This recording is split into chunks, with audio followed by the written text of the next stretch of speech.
Welcome to toy-polloi. Hello and welcome to another video from toy-polloi. Now recently you'll see me review the Smith Lord Creation versions of R2-D2 with a pop-up lightsaber, and the many versions there are of those, but I mentioned in that video that there was one other that I wanted to review, and that is their custom version of R2-Q5. So Chris Smith has taken the mould that he produced for making this pop-up version of R2-D2 and recast it in a black plastic with a different paint scheme, and you get this R2-Q5. And this is a character that many sort of fans would like to have had as a figure, because it's just such a cool little droid. You know, it's all black with a few little sort of brown detailings. Still has the lightsaber in it, so if I turn the head you can see it pops up a red lightsaber as opposed to a green lightsaber, because obviously this will be Darth Vader's droid.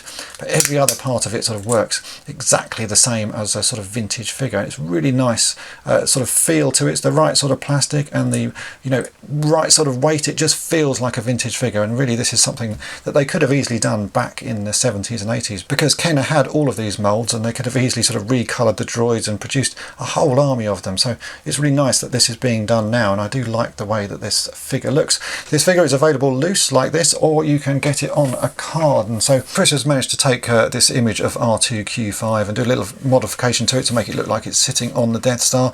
And this is obviously a Jedi card, because that's when the figure would have been produced to coincide with that line and that wave of figures. If we turn the card over, you can see it's a standard 79 back.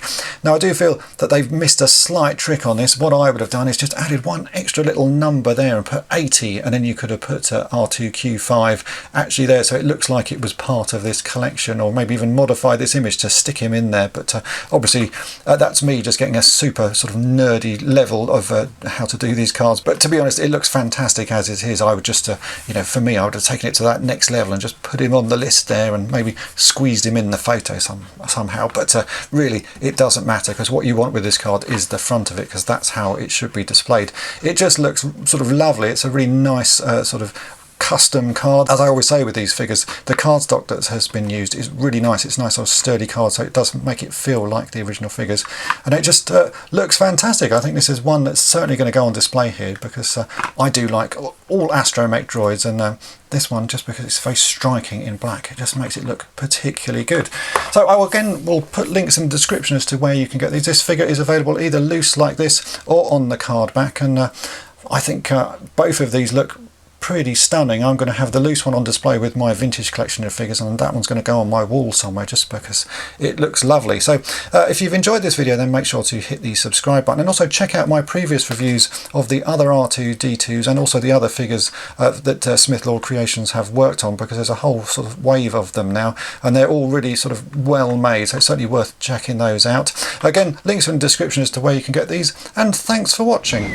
Thanks for watching toy-polloi. Subscribe for more great videos. You can also follow toy-polloi on Twitter, Facebook, and Instagram.